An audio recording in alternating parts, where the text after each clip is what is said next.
during the year from domestic or qualified foreign corporations. The end. Timmy.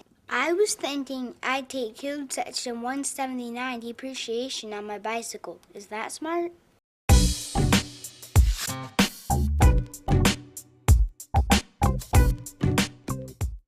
All right, welcome back here to Thrive America, joined by patent agent Ron Reardon, shedding some light on the confusing world of getting a patent and a trademark, which we'll talk about here in just a minute. We asked Ron to come on the show and share some business building principles, some theories, some strategies on how we all can thrive in this economy. So Ron, just first off, thanks so much for being a guest on the show. It's super to be here, Brent. Glad to have you on. You talk about here, show me the money. And I like this. What does this mean to you here? Okay, with Show Me the Money, let's make sure that remember what I was going to talk about on that part. Sure. Is that even right now we've got a down economy, but even in a down economy, there's always going to be these market segments that are still doing well. Okay, the example that I use is the funeral industry. Somebody dies, the funeral place is still going to get paid. Okay, and it doesn't make a difference whether the economy is good or bad. That's going to be a great business. And also medical professionals, you get sick, need to go to the hospital, you're going to pay that bill. They do well. In the entertainment industry, a lot of times if it's a down economy, people are depressed and they'll go to the movies, just to release things. And so you take a look at your particular business and say, well, who's still got money? Who's still spending? And how can my products or my services, fit into what they're doing? That's great. That's great. So what can you do? What industries can you look at? You revealed some industries to us. So let's be thinking about that. Maybe on the blog here we can add some more industries that you feel might be doing well that we can target. I like the entertainment industry. Next is become a guru. Become a guru. What does that mean to you? Well, let me make sure that I find that one also to refresh my memory. I should probably share with you that when I was in first grade, we had a skit that we did in what we call an assembly, and they had this great big cardboard thing with little holes cut out where you kind of stick your face through, and I had something like 3 lines that I needed to say, and I had them memorized. And so when it was my cue and my turn to stick my head out and say the lines, I stuck my head out, I said the first line, and my mind went totally blank on what lines 2 and 3 were. And so I put my head back in, I could hear the laughter of everybody in the audience, and then I stuck my head back in and said the second line, and then I forgot the third line. And ever since then, I've had this fear of my mind just going totally blank, when somebody asks me the question. But on the guru, it's just to kind of position yourself, as an expert in a real niche, okay? Okay.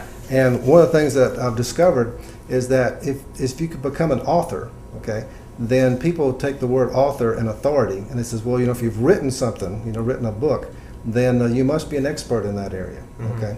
When I first launched my business, I had a blank bio, and I had in that bio things that I wanted to fill in, and one was to be an author. So I ended up writing some white papers that were posted on the internet and things like that people would read and comment and get back to me. And the other thing was, to become a radio host, because I found out, people say, well, you're a radio host, boy, you must be somebody special, okay? And also, if you develop a specialized speech that you can give at trade shows and at clubs and like that, so I've developed speeches, related to patents and things like that. Of here's the 10 most common patent mistakes, and how do you decide between a provisional patent application or a non-provisional, nuances of the patent law, and but it's really important to become a guru, or at least be perceived as one. That's great. And Ron, I think you're at the right place, because this is the Thrive America is produced by The Blank Stage. Right. Okay, and my mind going blank. Yeah, that's true. A couple. Well, maybe you can share with us that one white paper of the 10 common mistakes. Is that the right name of the? Yes, the 10 common patent mistakes, and part of that is the timing, because you want to make sure that you patent things at the right time. To give you an example, you're probably familiar with the yellow first down line that you see on football. Okay. What you might not know is a TV technician invented that, okay? He invented it, and what people didn't know at the time was he sent a patent application into the patent office on the process of creating that yellow line where the first down line is going to be. And it takes several years for a patent to work its way through the patent office. So when he received the patent on it, which gives him the right to prohibit others from making, using, selling, or importing, that, it was about 2 months before the Super Bowl. So he went to the Super Bowl people and says, you cannot use the yellow first down line. And of course, it had been about 2 or 3 years, and so everybody was using it. They thought it was free, and because he didn't have the right to prohibit others until he received the patent. And so the people with the Super Bowl were not happy that they couldn't use that because their viewers were expecting it.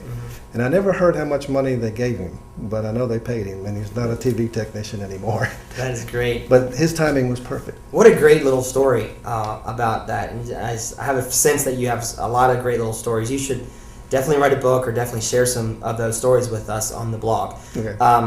Develop smart networks. What do you mean by this business building principle? Okay, with a smart network, it's to, number one, identify people that are in the industry that are well respected, okay, and to make contacts with them. Well, when I first joined the National Association of Patent Practitioners, the first thing I did was go to their annual meeting and to get a good relationship with the founder, because she was well respected in that. And that led to me becoming the vice president and the president, of that organization. But whenever you network, what a person should do is to find out from the person that they're talking to, what do you do and what's a perfect client for you, okay?